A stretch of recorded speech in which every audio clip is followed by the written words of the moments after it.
We'll be fishing with Thomas Hansen on a number of locations during the spring. Lige et par skridt igen her. Så igen, når nu wobleren så kommer ind nu, så tager jeg igen lige et pas foran mig her. We'll be fishing on many different locations, and Thomas will share his intimate knowledge of tackle, strategy, techniques and ways of fishing the different locations. Der er dybt med det samme her jo, så fiskene de følger faktisk den her række planter rundt, når de jagter tobiser. Og ser jeg så lige bare anelse af en bule efter blinke, og så laver det stop der. Og så plejer de altså at sidde der. With underwater cameras, we've documented the locations we fish and the prey. Here, an impressive shoal of sand eel.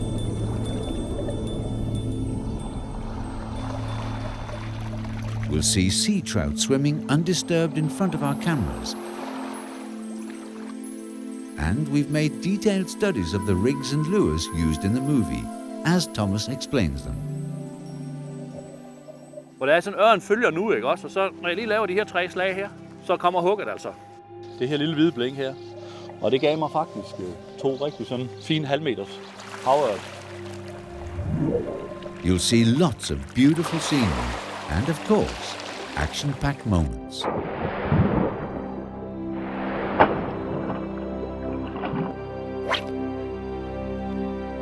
Så, der var hug. Ja, der var den. Der var den altså. Ej, der er 2 på. Ja, der var den. Ej, hvor er det godt det her.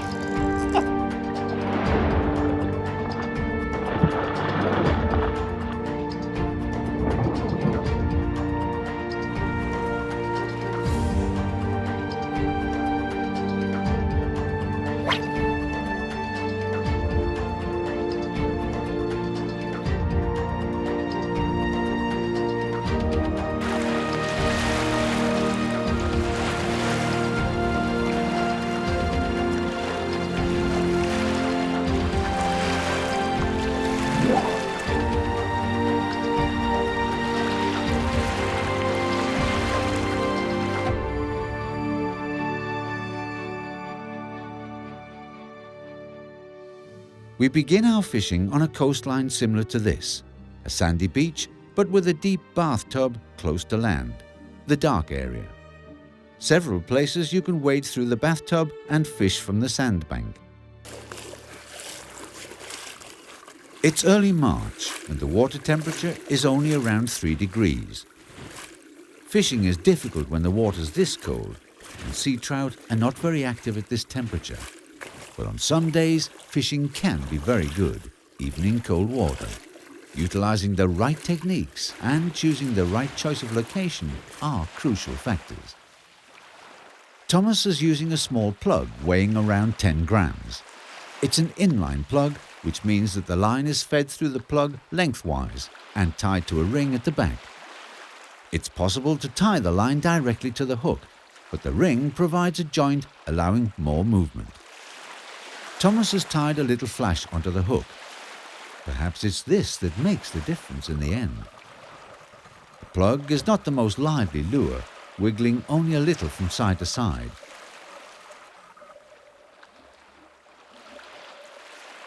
But that's an advantage in cold water like this. But by simply moving the rod tip a little, you can make it move a little more. Grunden til, at jeg har valgt sådan en hvid wobbler, det er, at her i foråret, jeg har mange års erfaring med, at den her hvide farve, den ses godt, og fiskene, de reagerer voldsomt på den. Så det er sådan set min yndlingsfarve, i hvert fald i de her måneder, marts og april. Og det er en gennemløber. Det gør, at normalt så sidder fisken altså godt på den. Den har sådan en rolig gang, og det kan jeg godt lide. Jeg kan spænde den hurtigt ind og langsomt ind, og så lave nogle små nik med stangspidsen. Det fungerer rigtig godt.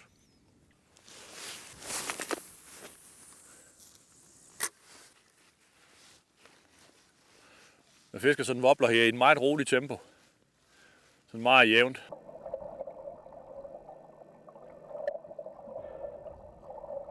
Og så en gang imellem, så enten så gør jeg lige sådan her med stangspidsen. Vi har 3., 4. og 5. omgang.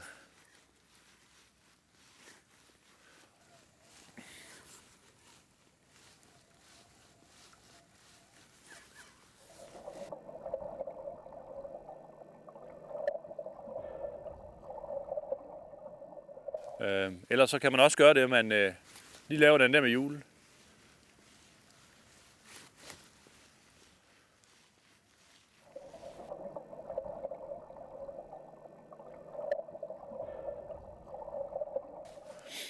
Det er mange gange lige efter sådan et hop her, at døren tager. Det er ikke noget, jeg gør altid, men i perioder, hvor jeg ved, der er fisk i området, og der er lidt sky, så kan jeg godt lave de her vip. Det er lidt forskelligt, hvilken avn jeg bruger. Nogle avn, der er det faktisk bedre lige og så lige slå hurtigt på håndtaget.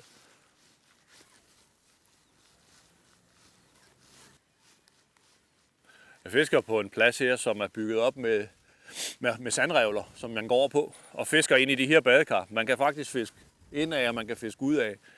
Det er sådan lidt afhængigt af, hvor højt på vandstanden man er, hvor man fisker ind eller ud. Lige nu her ved den her vandstand, det er ved at være laveste vand, der er jeg gået helt ud og kaster kun ud i det yderste her. Men om et par timer kunne jeg lige så godt finde på at gå ind mod land her. Og så fiske det tangbælte af, eller det badekar af, som er inde bag ved mig. Jeg har faktisk tit haft stor succes med det. Nu er jeg kommet ud på revlen her, så arbejder jeg mig faktisk den her vej her. Og prøver på at holde mig lige på kanten af det badekar, som ligger herude, hvor jeg har det andet badekar på indersiden af mig.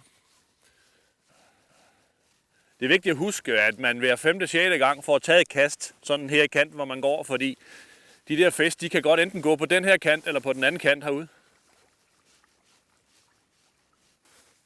Før jeg bevæger mig den her vej, så er det vigtigt lige at få et kast herhen af, så jeg ikke går lige ind i fiskene. Jeg vader nemlig lige på den her kant, og det er faktisk tit fiskene går herinde. Så lige et kast den her vej, og så ellers en 5, 6, 7 skridt videre, før jeg igen lægger kasten ud over bæltet her.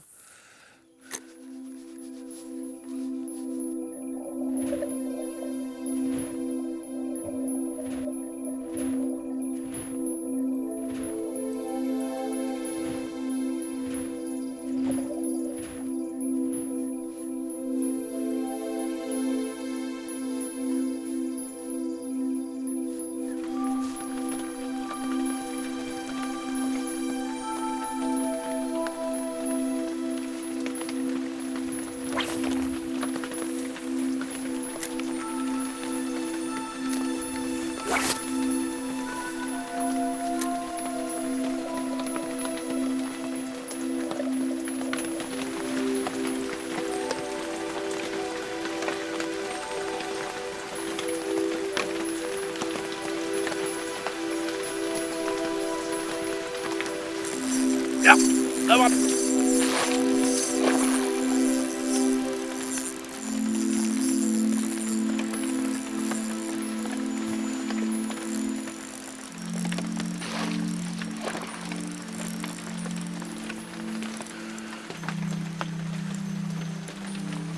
Fin fisk.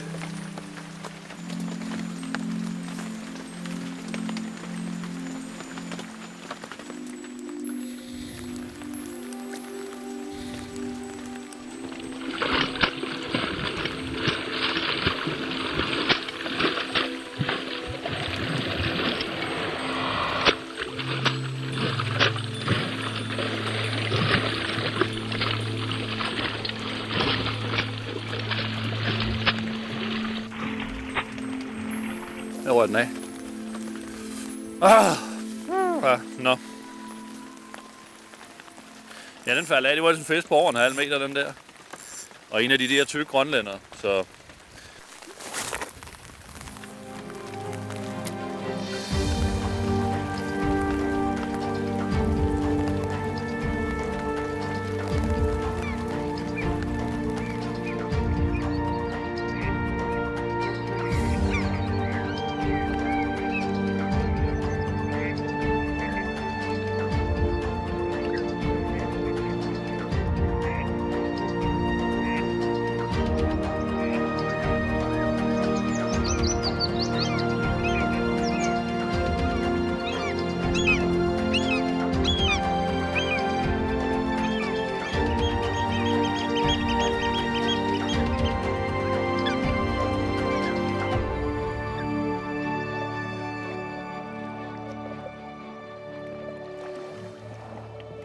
We're now a little further in springtime and Thomas is now fishing the inlets. The water temperature's a little higher here than on the open coast. We find a mix of fish that have just spawned and fat, silvery sea trout that have spent the winter in the inlet. Ja, så er de der. Ja, der var den. Ja. Nej, for dævleren der.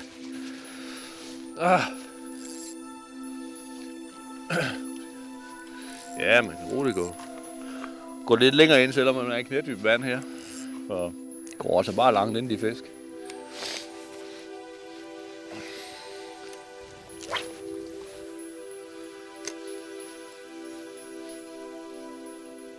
Ja, så, ja, der var den. Ligesom ikke kan holde den anden gang.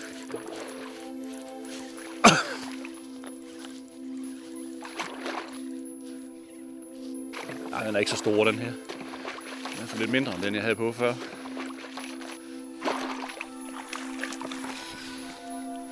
Sidder på ophængerfluen, den her.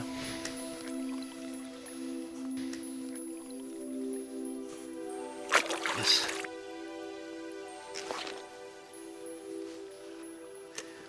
We've placed an underwater camera where we're fishing and can see sea trout swimming around undisturbed.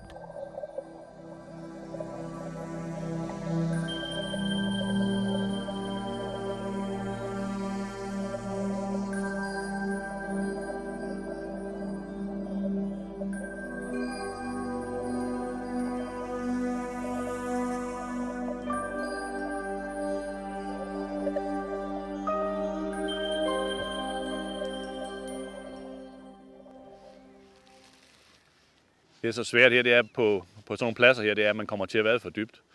Og det er klart, nu her i dag, når vandet stiger, så er det simpelthen med at komme ind på så lavt vand, som man ligesom har tro, at man faktisk kan fiske wobleren helt ind her. Fordi at jeg målte vandtemperaturen, og den ligger kun lige på 4,6 grader nu. Og herinde der er der mulighed for, at med den sol der er her nu, at den lige kan blive varmet lidt op. Bare lige en grad, det betyder altså alt for fiskeriet herude. På de her lavvandede pladser. Jeg fisker med wobblerophænger. Det fungerer simpelthen så godt lige her på det her årstid her. Normalt så bruger jeg en hvid wobbler, men på den her plads, hvor jeg fisker nu, der er det sjovt, fordi den her brune farve her, den er de altså meget glade for.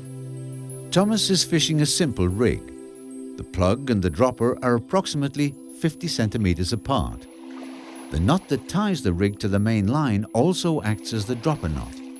You can see the knot on www.wideopen.dk.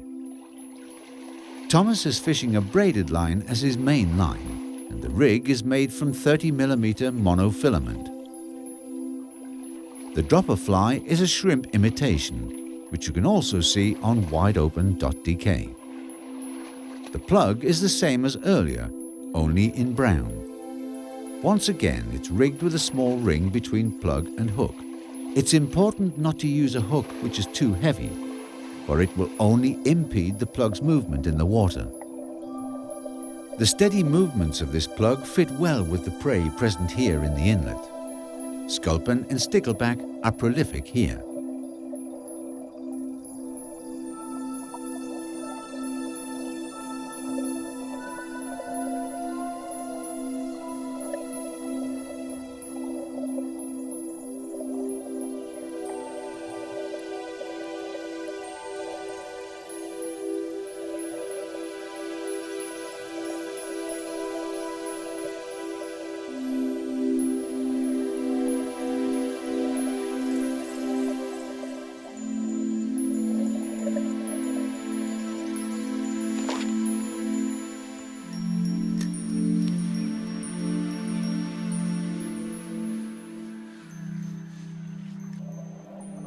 And this is what it looks like from the sea trout's point of view.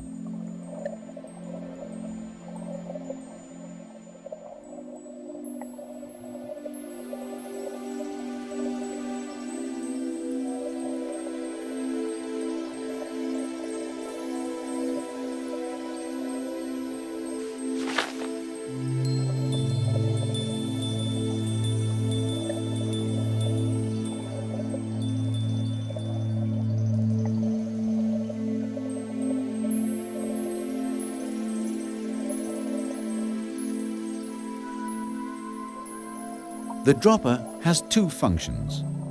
Apart from the sea trout often taking the dropper itself, it also looks like the plug is chasing the small shrimp. That often triggers the sea trout to chase the shrimp before the smaller fish catches it. At least that's the theory. Once again, the plug's seen from the trout's point of view. The dropper fly is clearly visible in front of the plug.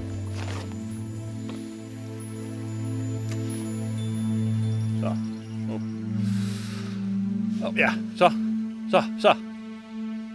Ej.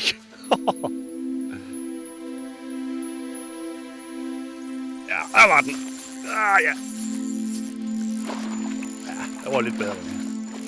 Den var der altså lige 2-3 gange før, før den tog.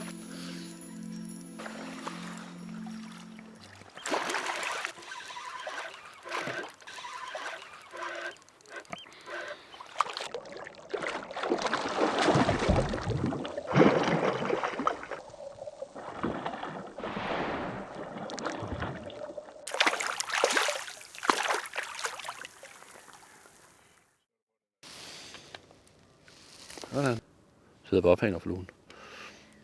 But it's a lean fish that has just spawned, which Thomas releases.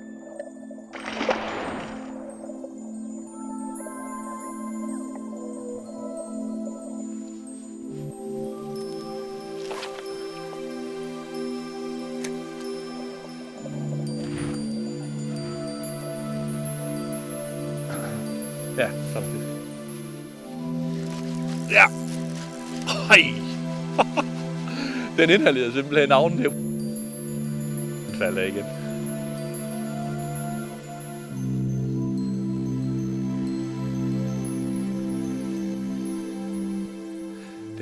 Den tog faktisk wobbleren, den fisk. Eller fluen, det ved jeg ikke, men den gik samme vej, som jeg kørte ind. Så det var sådan ligesom bare linen blev stram. Det var ikke noget hårdt hug. Det var faktisk lidt sjovt. Den tog lidt langt ud, så jeg tror lige, jeg prøver at være en lille smule ude her.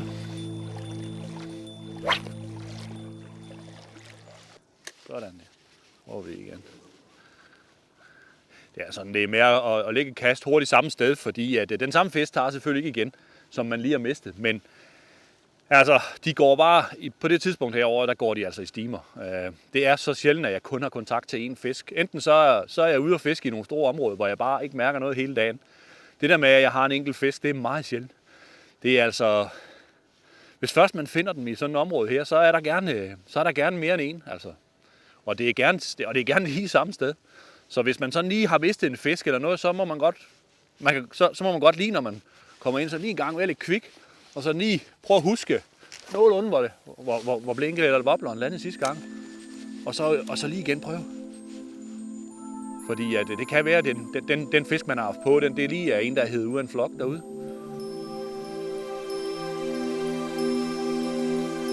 Så. Der kommer den. Ja, der var den. Ja.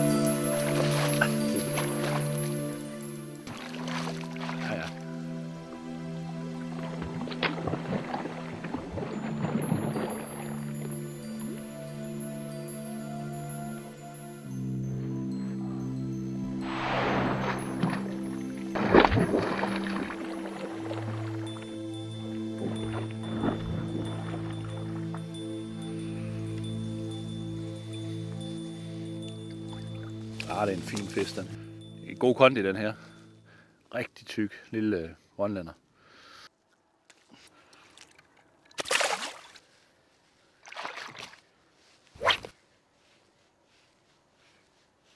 Det her med strategien i at fiske i de her lavvandede områder, fjorde, vige og så videre, i det tidlige forår, som det jo er lige nu. Vandtemperaturen, det her fiskeri for mit vedkommende starter, når vandtemperaturen den rammer 4,5 grader. Så begynder jeg at kunne fange fisk sådan rimelig hen over hele dagen. Men en ting, der er helt sikkert, det er, at fra højvandsskiftet og ned til laveste vandstand, det er klart det, der giver flest fisk. Og det er det, fordi at vandet lige kommer ind og vende ind i fjorden, og så stiger det 1-2 grader, hvis det har været solskin hele dagen. Og det får altså de her vintersultne fisk op at køre i et andet gear, end når vandstanden den stiger. Jeg har været normalt ud til omkring knædybde, og så starter jeg mit fiskeri. Og det gør jeg med en wobbler og en ophængerflue, som er højtgående, og så skal det helst være noget, der kaster sådan rimelig fornuftigt langt. Indtil jeg har fundet fiskene, så kan jeg godt finde på at skifte til andre avn. Men indtil jeg har fundet fiskene, så en wobbler, der kaster rimelig godt, som rigtig kører godt på stangen. Så vælger jeg så selvfølgelig fiske ligesom på kysten, men jeg bruger meget tid på at kaste foran mig. Det er nok hver tredje, fjerde kast, der ligger i den samme retning, som jeg går og fisker i. Og en gang imellem, så kaster jeg faktisk ind også, hvor jeg lige har været ude over. Man skal ikke tro, at fordi det er høj solskin og stille vejr og krystalklart vand, at fiskene de ikke vil være på det lave vand. Sådan kan det godt være, det er resten af sæsonen, men i det tidlige forår, som vi fisker i nu, der vil de bare ind, hvor føden er, og hvor vandet er en lille smule varmere.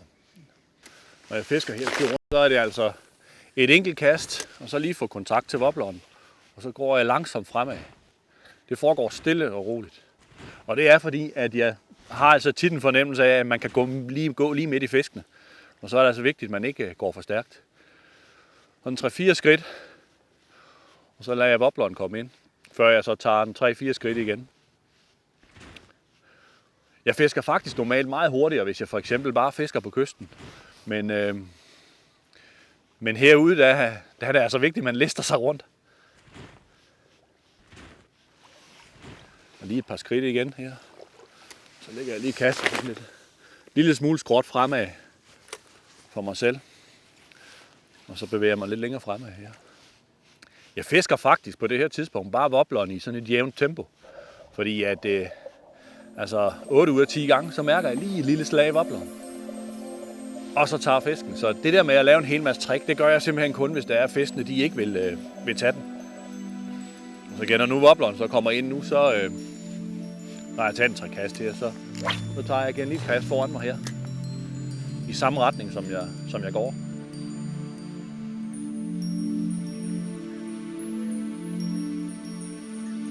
Nu kommer der en fisk. Så har jeg en bagefter her. Så prøv at se en bølge. Prøv lige at sætte hastigheden op. Nej, den kommer ikke igen.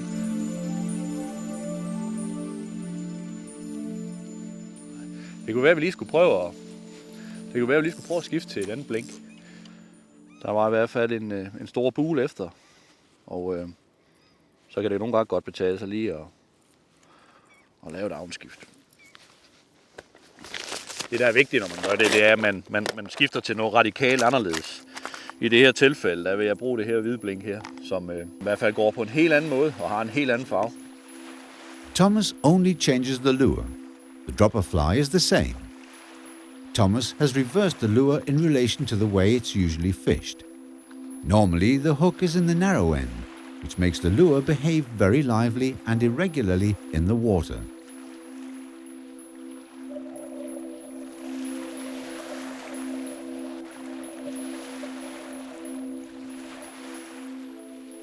Under most circumstances, this is very effective, but Thomas has reversed the lure, causing it to rotate around its own axis and behave a little less lively.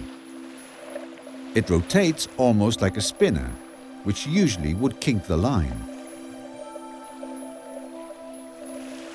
But when retrieving slowly and mounted this way, the lure has a special behavior.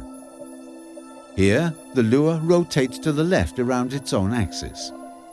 10 to 15 seconds later, it slices to one side and rotates the other way. The slower the retrieve, the more often it changes direction.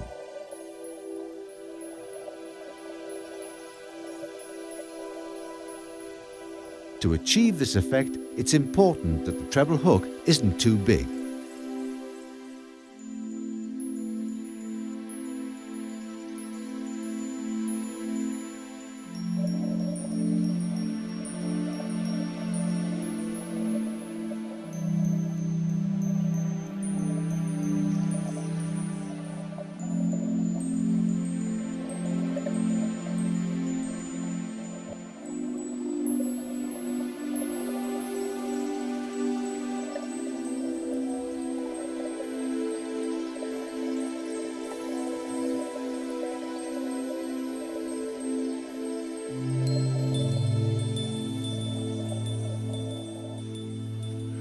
går en lille smule dybere, den navn her. Det er derfor, jeg har løftet stangspidsen.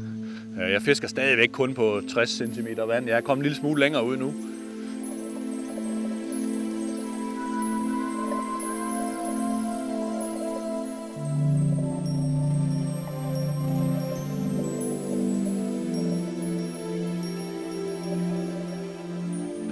Så.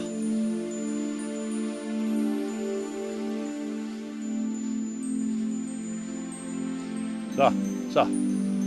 Så er der altså noget, der pillede ved den derude. Ja! Det røg jeg ikke. Det er simpelthen sjovt, det der med, man altså bare, de kan gå og nippe lige så stille i de der avn.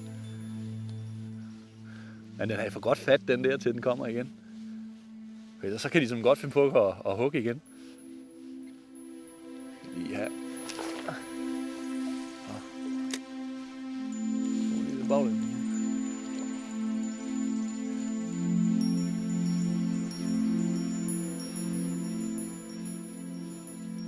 Men det gav der lige med det samme en fisk, så.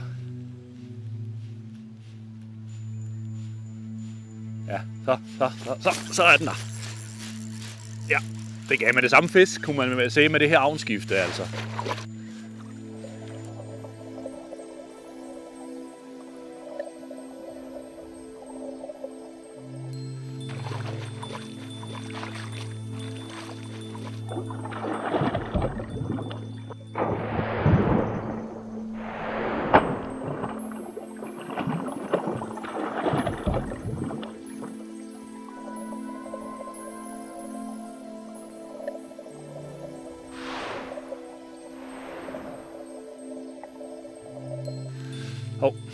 En gang til røg den af.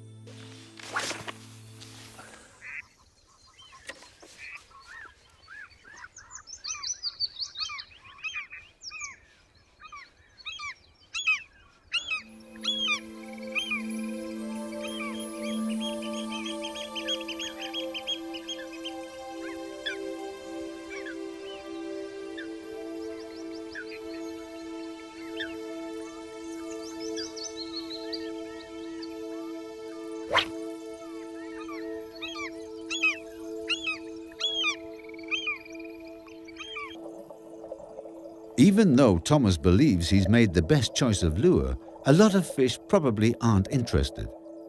On a really good day, a lot of fish probably just follow the lure at a distance without the fisherman ever noticing.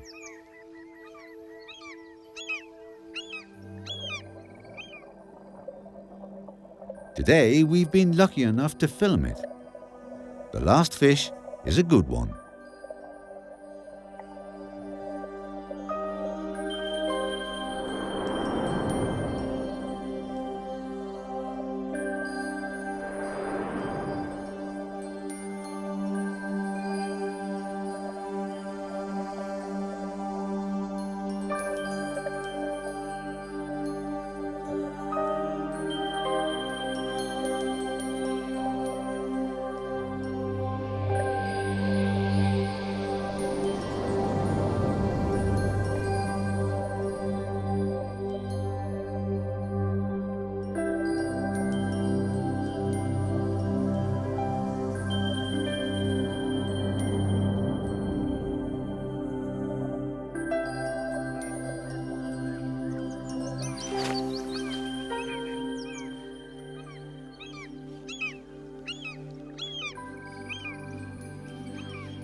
Så, der var hug. Så. Ej. Ja, der var den. Der var den altså. Ej, der er 2 på. Det er altså lidt sjovt det her, fordi at, nu har jeg en fisk både på ophængeren og på blinke.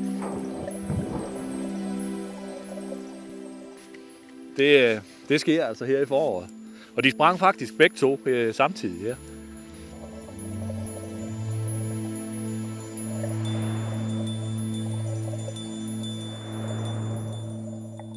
Der røg den af, den øverste. Ja, den øverste, den røg af fisk, men jeg har 2 på. Den største sidder hernede på blinke. Den er faktisk ikke... Nu begynder den faktisk at fight. Det viser også, hvordan de går i stimer, når man får sådan 2 fisk på én gang. Altså, det er ikke sjældent, jeg oplever det her. Det gør jeg faktisk adskillige gange i løbet af et forår.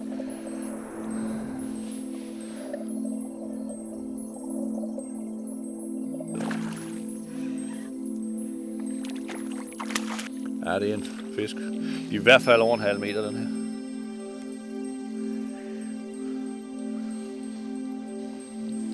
Ja, det er en fin fisk, den her.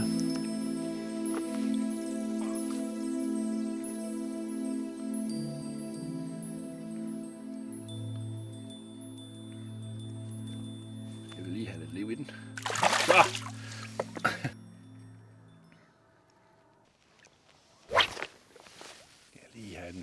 Kaste i en vifteform. Det kan godt være. Der var lige en flok fisk her.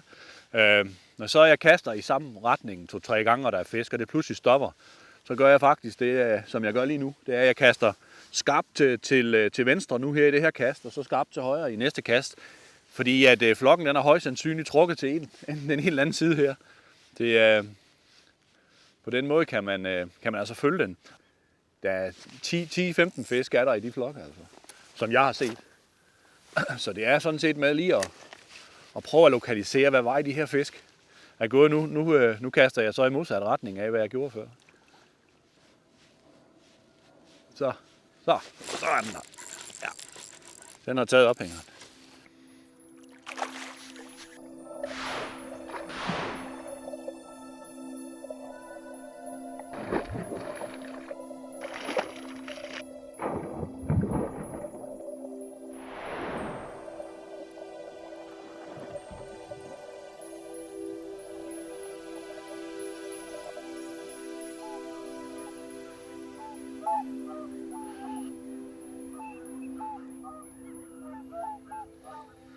When fishing the inlets this time of year, it's important not to strike too fast. This holds true no matter what lure you're fishing. It's difficult to time the strike correctly, and even experienced Thomas is often too eager. Så. Kom så. Kom så. Ja. Nej. Kan vi, om den ikke kommer igen, så er det ikke ordentligt. It doesn't come back. If Thomas had just continued his retrieve, he would have had a better chance of hooking the fish. Let's see another situation where Thomas strikes too quickly. Oh, ja, så.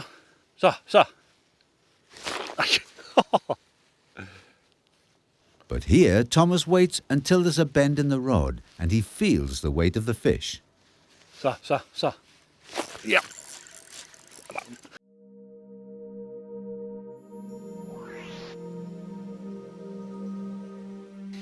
A lot of the fish just nudge the lure before they take it for real. If you strike too fast, you won't get the fish. Så. Ja. Og så.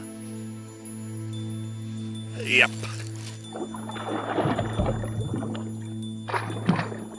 Så. Sådan. Der var den.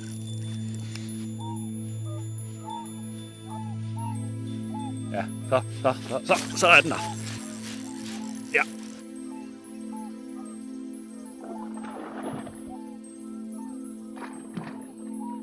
But as we can see here, some fish take the lure so hard that it's impossible to react before the fish hooks itself. Kom nu, mand. Ja, kom nu. Ja, det var så godt det der.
We're at a small, well-defined location.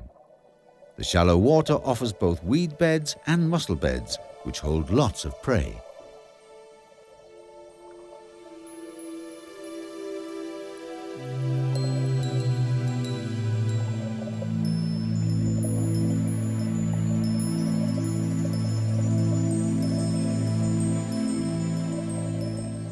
A little further out is a stone reef with a good current. A location such as this attracts sea trout.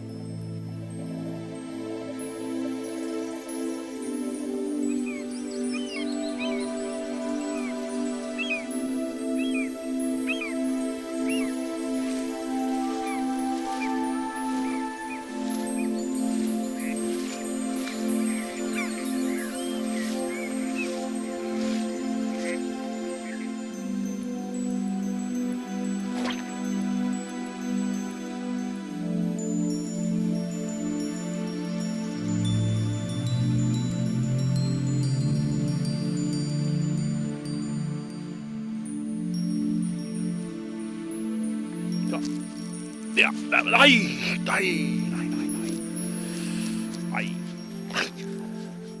Jeg løftede lige her. Jeg troede, det var en tankplante, der var hen imellem. Så kom der bare sådan en stor blank side op, mand. Men den tog godt nok forsigtigt.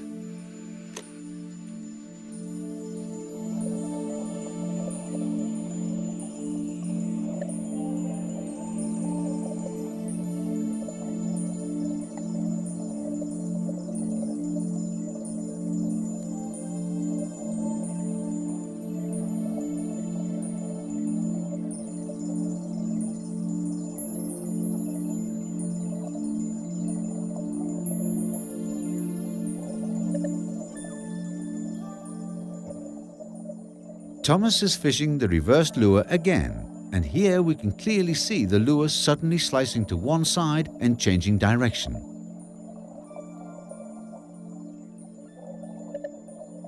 Keep the rod tip high when fishing over shallow water. Just enough speed to keep the lure from snagging the seaweed. As Thomas lowers the rod tip, the lure loses speed, and the fish strikes. Så det lige foran planterne her. Går altså bare igen.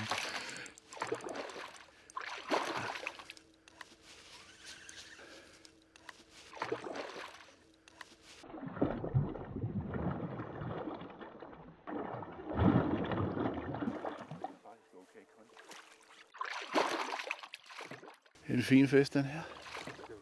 Ja. Kommer i nettet, den her.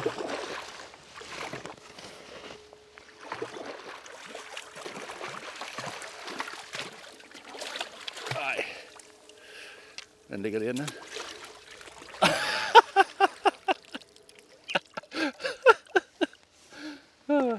Ja, sådan kan det gå. En lortenet. Krogen den fik sgu fat i det her, så det var ikke så godt.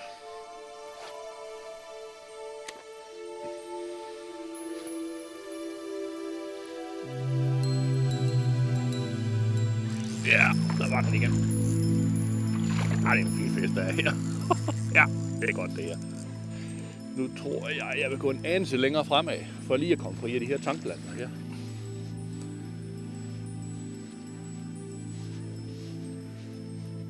Prøv at se halen.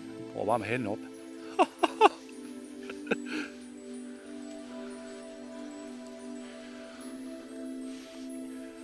Jeg er lidt træt af den, ikke?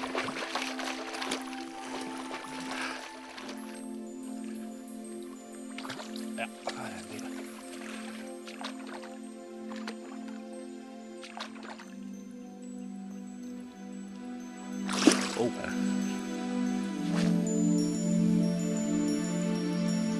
Ja.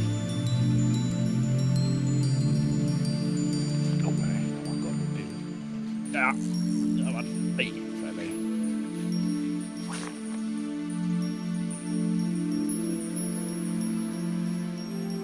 Ja, sådan. Ej, den er god, den her.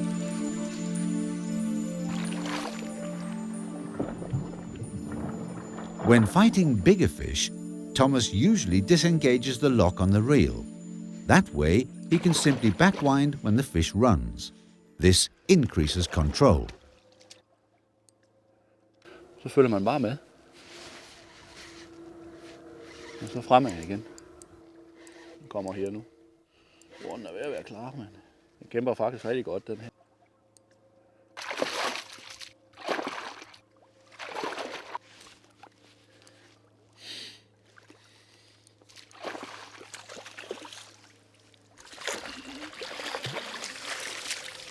Ja, den var lidt pænere, den her.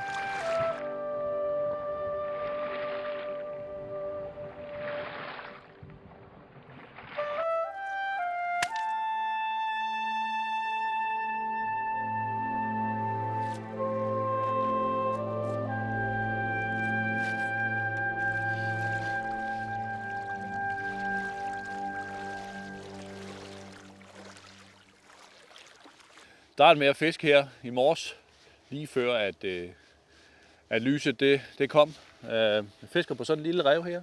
Det går lige 10-15 meter ud. Jeg kunne faktisk være meget længere ude, hvis jeg ville.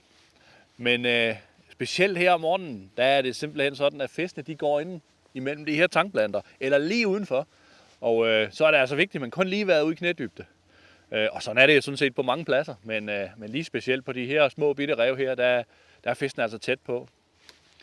Jeg står lige på venstre side nu. Jeg kunne også have stået på højre side. Det er sådan lidt efter, hvordan strømmen løber. Men de fisk, jeg har fået her fra morgenstunden, de har taget lige på forsiden af, hvor strømmen kommer. Og løber stille og roligt hen over det her lave vand. Jeg kunne faktisk stå, hvis jeg går lidt til højre, kunne jeg faktisk stå ude, hvor blinket lander. Men det gør jeg ikke, fordi fiskene de står lige her ude for mig.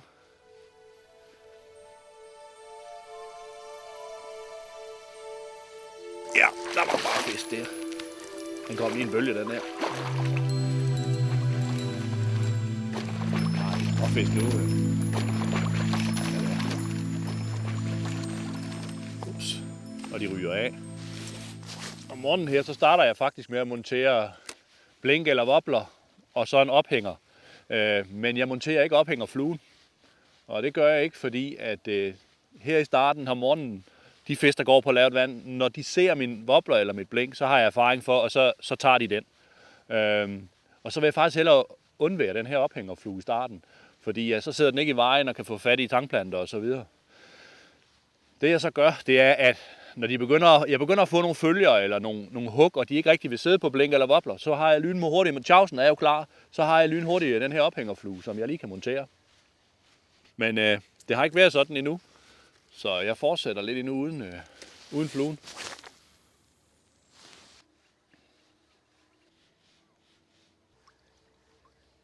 Ja.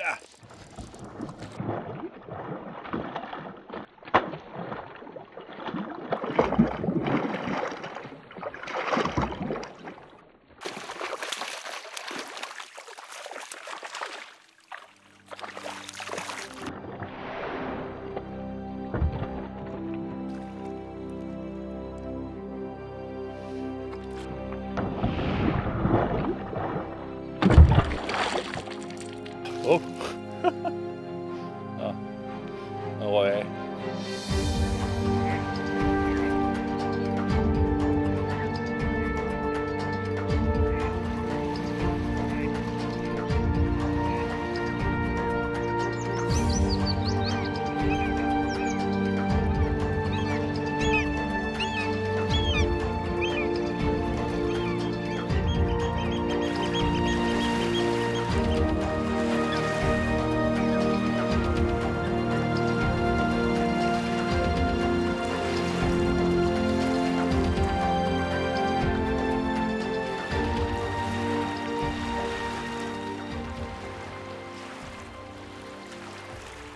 A lot of stretchers have these so-called bathtubs close to land. They are recognizable by a dark bottom close to land and a little further out a sandbank. A lot of these locations can easily be found on Google Maps, Google Earth and other websites showing aerial photos.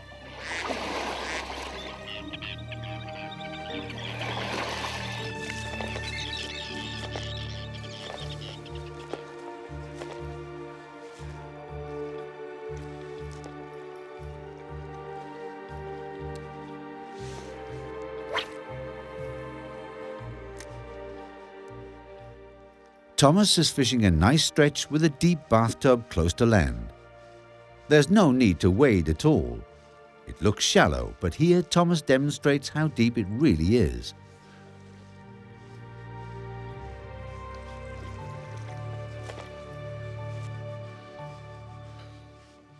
We have a camera in the middle of the bathtub just 2 meters out.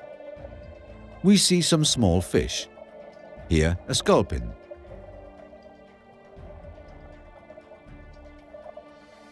And there are sea trout too.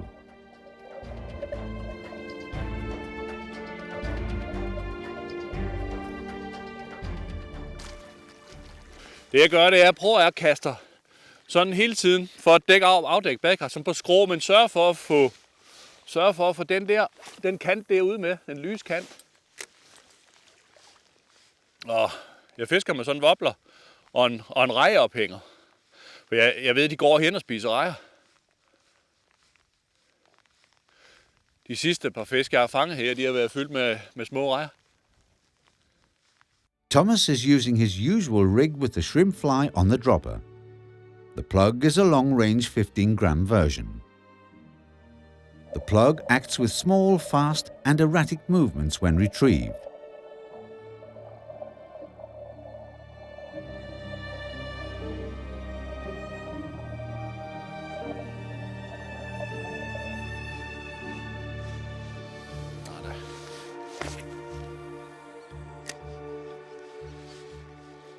It makes no difference that the plug sometimes swims upside down and on its side. It does, after all, imitate a rather sick or dying baity fish, which the sea trout sees as easy prey.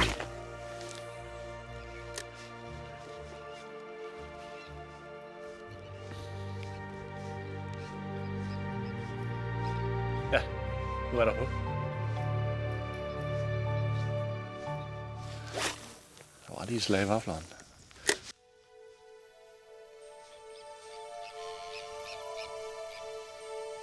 Ja.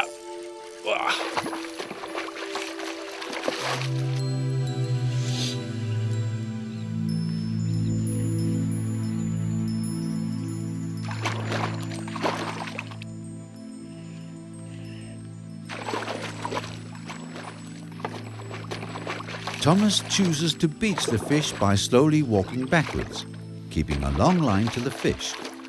With a slow, steady pull, the fish almost swims up on the beach itself. Den ligger sådan lige så fint. Det er jo en special fisk på den her årstid. Fin kondi og sådan noget. En lidt sjov fisk. Helt gullig på buen. Går og spiser rejer herinde i badekarret. It's a colored fish and almost looks like a brown trout. It's probably foraging near a small stream nearby. Sometimes the sea trout are chasing prey just below the surface in the bathtub. Prøv at se. De er bare i overfladen.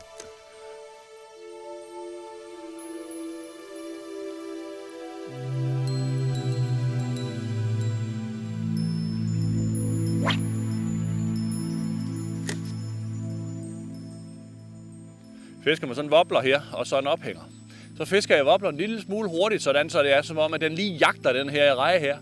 Det er faktisk sådan, at selvom det er rejer, at de har i maven, fiskene, så sidder de faktisk lige så tit på wobbleren.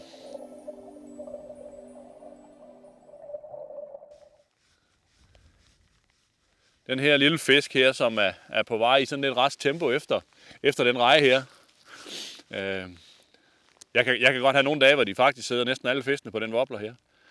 Selvom at jeg så sprætter fisken op, når jeg kommer hjem, så er de fyldt med rejer. Alligevel så foretrækker de at hugge mine wobbler.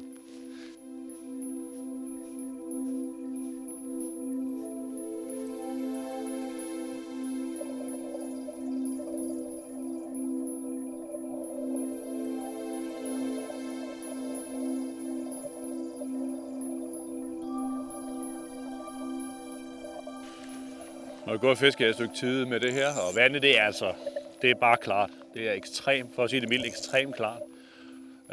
Når jeg så fisker med det her wobbler ophænger, som kan ses godt i vandet, så gør jeg faktisk det, at jeg fisker det en lille smule hurtigere, når vandet er så klart her, end jeg normalt vil gøre. Og det gør jeg, fordi at, så er reaktionstiden for fiskene altså ikke så stor. Det vil sige, de har ikke så hurtigt lang tid til at kigge på wobleren i, hvis jeg fisker lidt hurtigere. Så en lille smule hurtigere indspænding, end jeg normalt fisker den. The underwater camera has caught a nice, shiny sea trout in the bathtub. But we also see other animals. Here, a red-breasted merganser, a common bird along Danish shores.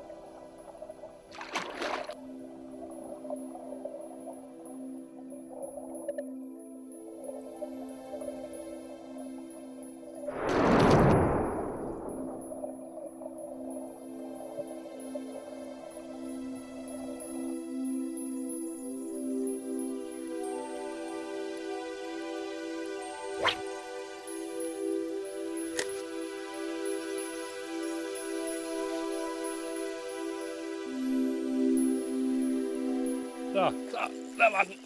Ja. Jeg gik lige op og tog min ophænger. Det så godt ud.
Further into the spring, Thomas demonstrates how to fish ultralight lures.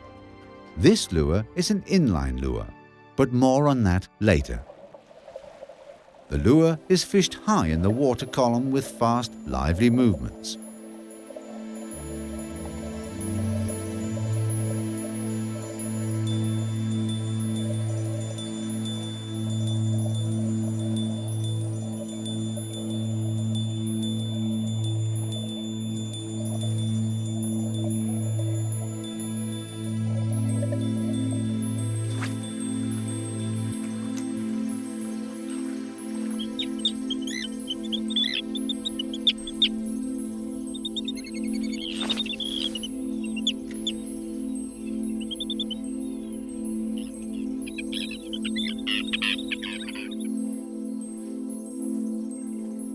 Ja, der var den.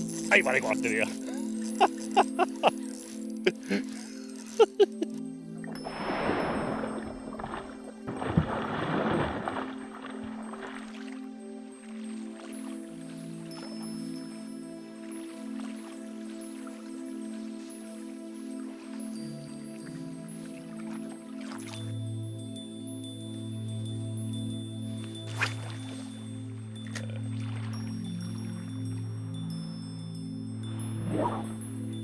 The lure is retrieved at a steady pace, but with a little variation in speed from cast to cast.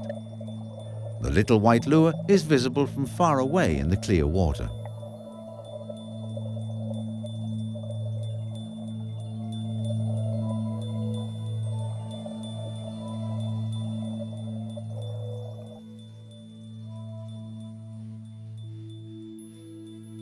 Ja, der var den sgu igen.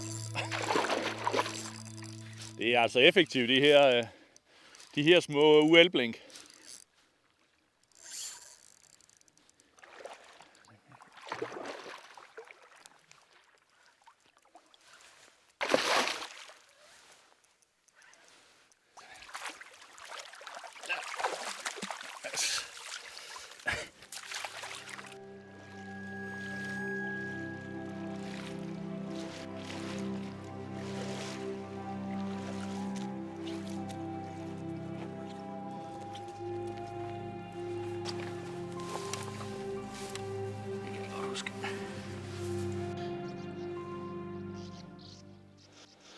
Her til morgen, der lagde jeg ud med at fiske med det her lille hvide blink her. Og det gav mig faktisk 2 rigtig sådan fine halvmeters havørred på det her stræk her. De blink her, de ligger fra, som jeg sådan lige har lagt op her, de ligger fra 4 til maksimum 10 gram, den store her. Og den jeg fisker med her i morges her, den ligger på en 6-7 gram. Det her det er faktisk et rigtig godt alternativ til at fiske med flue eller bombarder af flue, specielt under de her betingelser med havblik. De her små blink kan faktisk i nogle situationer, efter min mening, være bedre end fluen, når det kommer til det. Altså det er et blink, det ses godt, og det er livligt i vandet. Man behøver ikke at gøre så meget, eller lave så mange spændstop og sådan noget der, når det er, vi har med de her små blink at gøre. Fiskene, de tager dem meget hårdt og kontant.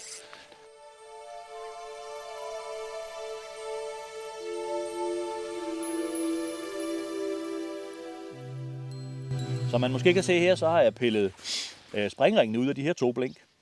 Det har jeg sådan set gjort for at prøve at fiske dem som gennemløs, og så få de fordele, der ligger i gennemløbsblinket. Det er sådan, så det krår en lille smule bedre end andre blink, når de sidder på en gennemløber. Og så synes jeg også, at blink den går en lille smule bedre, når de er monteret på den her måde. Der er dog en ting, man lige skal være opmærksom på. Det er, at man kan sådan set gøre det med alle blink, men det er lidt forskelligt med, hvad vej linen skal køre i det enkelte blink. Der må man eksperimentere sig lidt frem. Nu den her, der kører den bedst på indersiden, eller det man kan kalde indersiden, men den anden her, der er det faktisk bedst, hvis linen kører på det, man kunne kalde oversiden af blinket. Men eksperimentere lidt med det virker faktisk på stort set alle blink. The ring itself impedes the movement a little, which is one of the reasons this works well.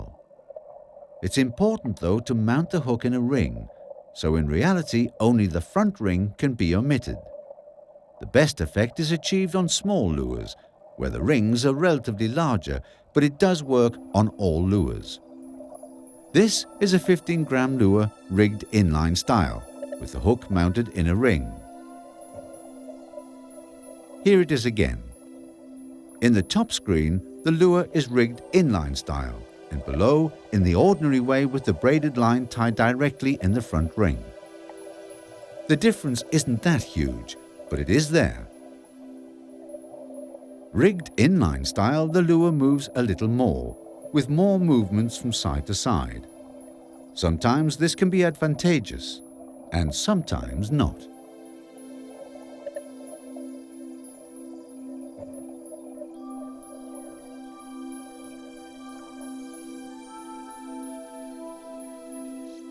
Jeg har lavet sådan en lykke yderst på min flettede line. Det gør, at jeg bare kan montere, ligesom jeg vil.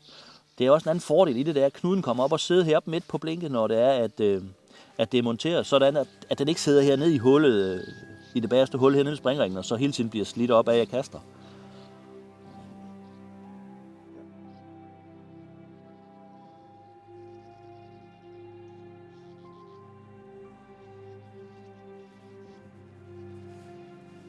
Rigging the lure in a loop is very simple.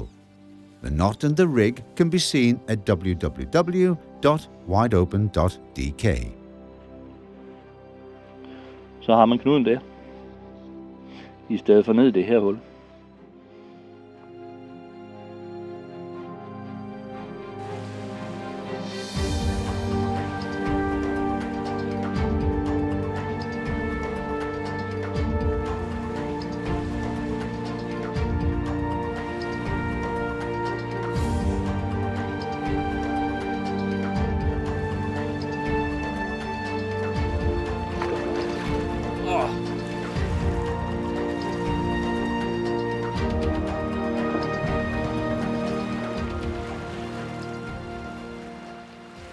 It's later into the spring, and the water temperature is now 12 to 15 degrees Celsius.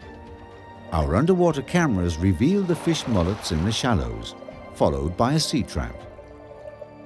Even in this relatively warm water, there are lots of sea trout in the shallow water.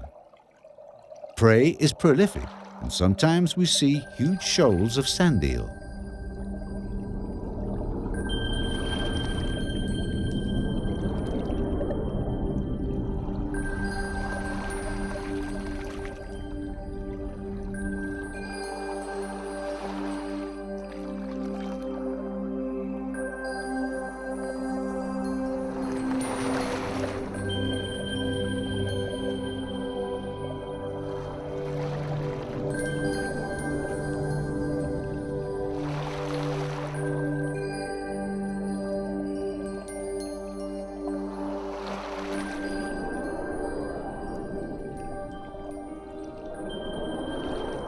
Sand eels appear in huge shoals, moving very quickly.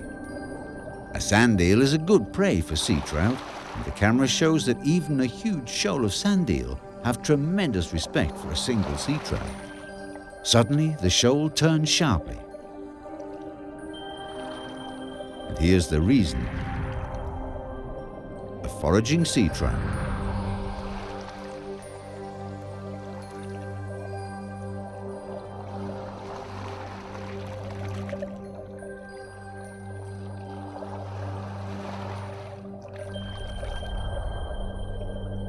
A single sea trout doesn't stand much of a chance with a vigilant show of sand eel, preferring instead to chase single individuals or smaller shoals. At the beginning of June, fishing is often best around dawn.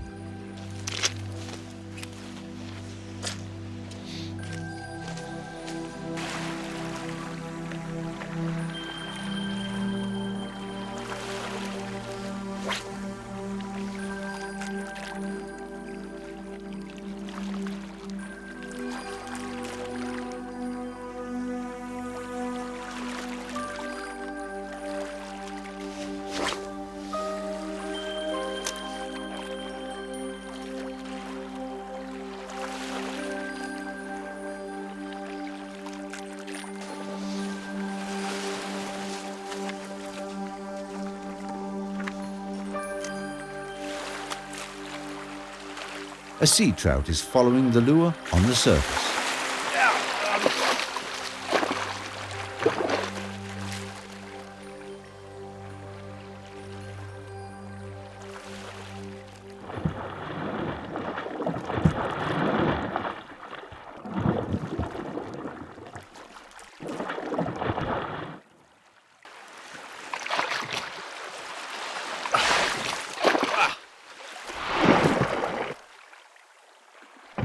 Den tog lige et spændstop, den her.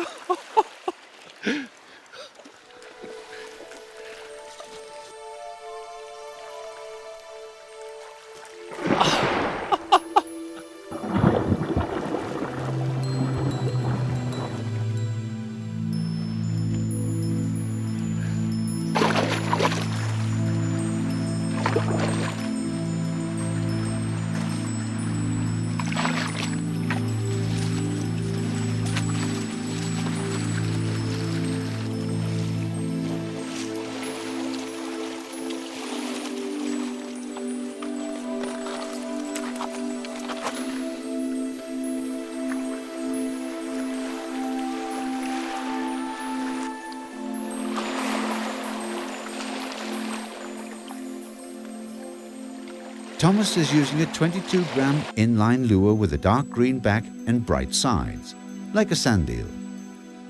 It's a long-range lure, but its width keeps it high in the water. Thomas has mounted a large single hook, which makes the lure move a lot more than with a treble. A small plastic bead protects the knot.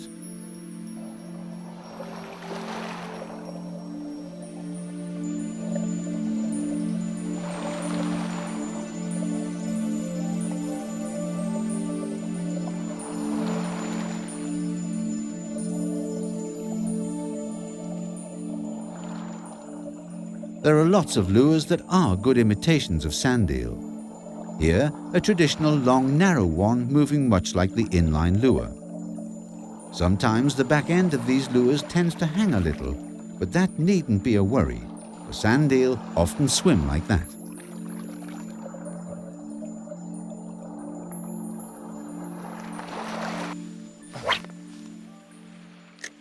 Vi nåede derhen til, hvor de første turbiser de er kommet på pladserne.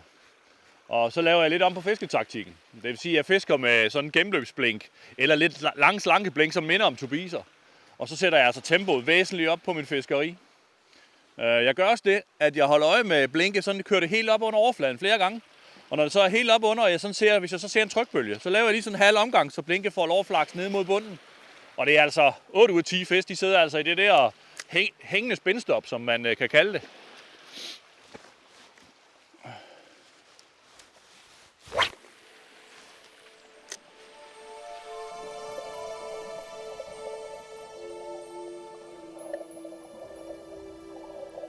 Simply stopping the retrieve will result in no real contact with the lure, but slowing down ensures contact with the lure as it sinks. The lure will also start rotating as it sinks. Here, the inline lure suddenly slices to one side and starts rotating. The same can be done with traditional sand eel imitations. You can even feel the rotation in the rod, though not all lures do it. Det er sådan en lidt aggressiv måde at fiske på det her. Men det kan altså være meget effektivt. Specielt når det er nye sådan fisk om morgenen her, ligesom det er nu, som der ender jage. Så den der lidt langsom indspænding, det er ikke godt. Det skal gå lidt hurtigt. Og vi skal sådan have dem, man skal sådan have dem kørt helt op i overfladen med, hvor de sådan har fart på efter blinke, sådan som når jeg spænder ind her. Og ser jeg så lige bare anelse af en bule efter blinke, og så laver det stop der. Og så plejer de altså at sidde der. Så det er simpelthen den måde, jeg fisker på, når jeg ved, der er tobiser her. Jeg har skræmt flere tobislimer ud her, mens vi har gået fiske. Nogle gange, når man bruger den teknik her, så er ørerne, de kan følge med meget langt. Det vil så sige, at når jeg får dem op på en overflade, det er ikke sikkert, det er første gang, jeg lige laver det her spændstop, at de tager dem, så er det bare ned igen, og så får hastigheden op igen.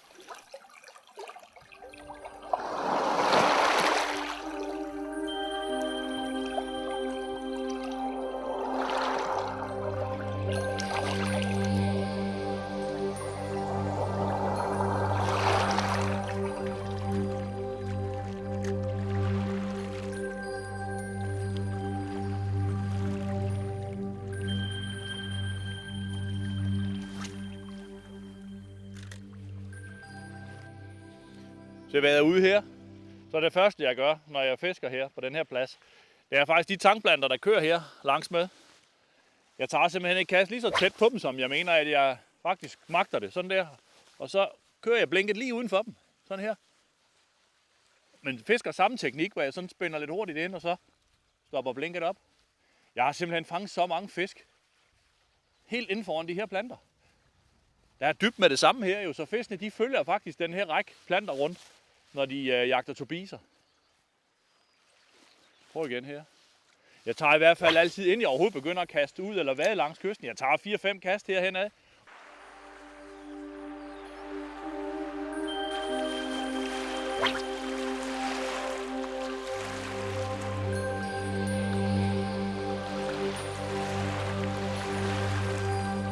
Ja! Øj, den var god, den der, mand!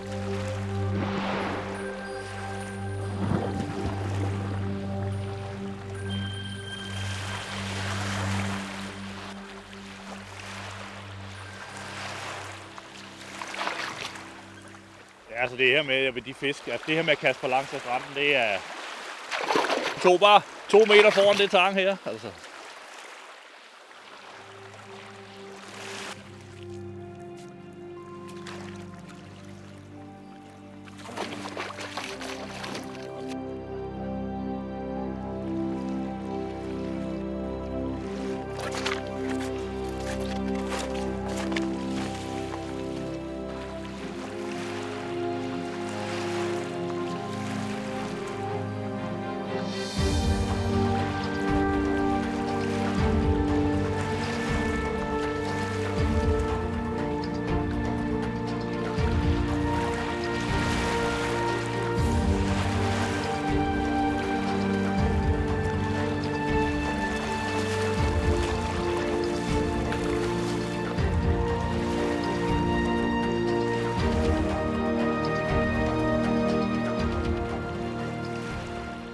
Thomas is fishing a stony, open shore with lots of small sand eel shoals.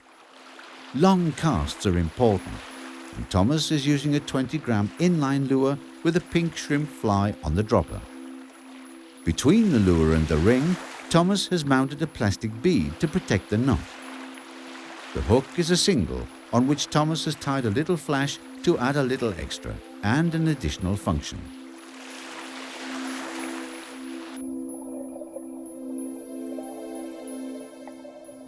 The lure moves slowly from side to side, which is a fine imitation of how sand eels swim.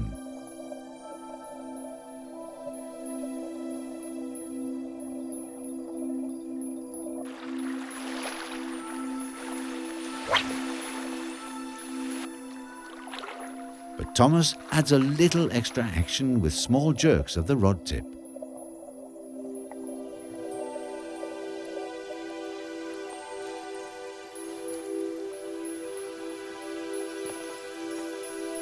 Jo, ja. Ej.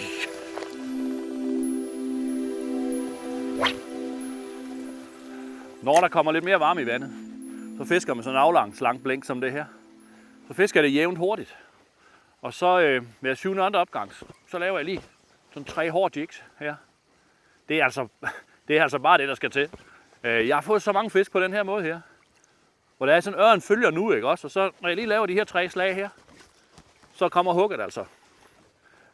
Det er faktisk sjældent, at det er, når jeg bare spænder ind. De hugger, det sker selvfølgelig. Men det er næsten altid, når det er, at jeg lige laver de 3 jigs. Så altså kører i det her tempo. Og lige speeder lidt op, og så slår 3 gange. Det her blink her, det er rigtig godt til det. Der er nogle blink, der ikke er så gode, fordi de har for store udslag, så fanger de sig selv. Men det har det her blink ikke.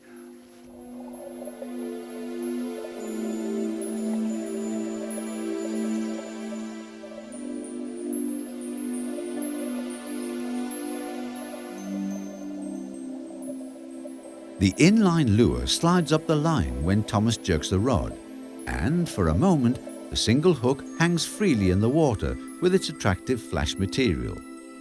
Perhaps it even acts as an extra lure in such situations.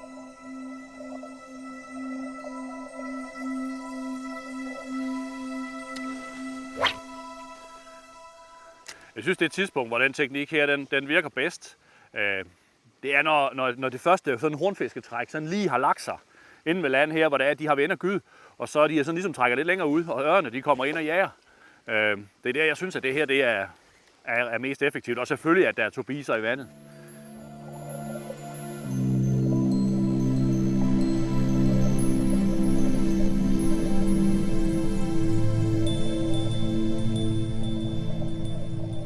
The large, fast-moving shoals of sand eel aren't that interesting for the sea trout. It much prefers smaller shoals, where individuals break free from the shoals to chase prey themselves. Then they exhibit this erratic, jig-like behavior.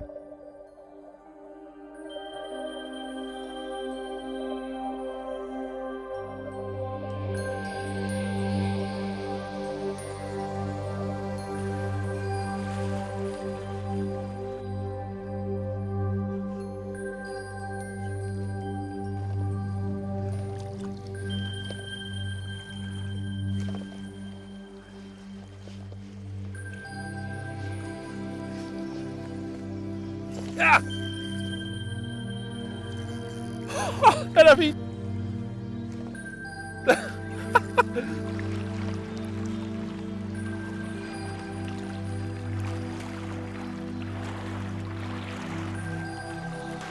Den sidder på ophængeren.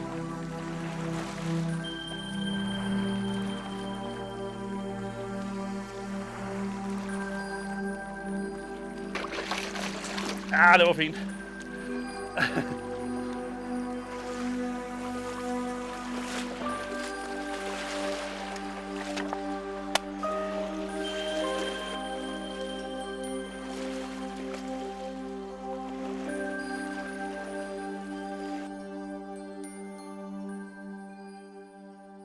During the filming of this movie, Thomas has caught a lot of fish, as we've seen.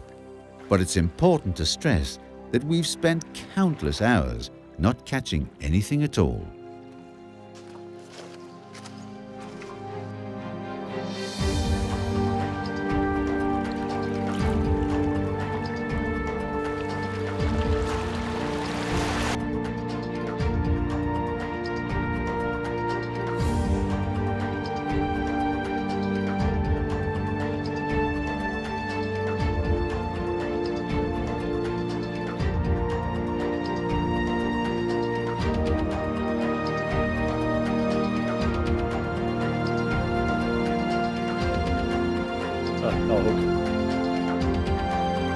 Ja.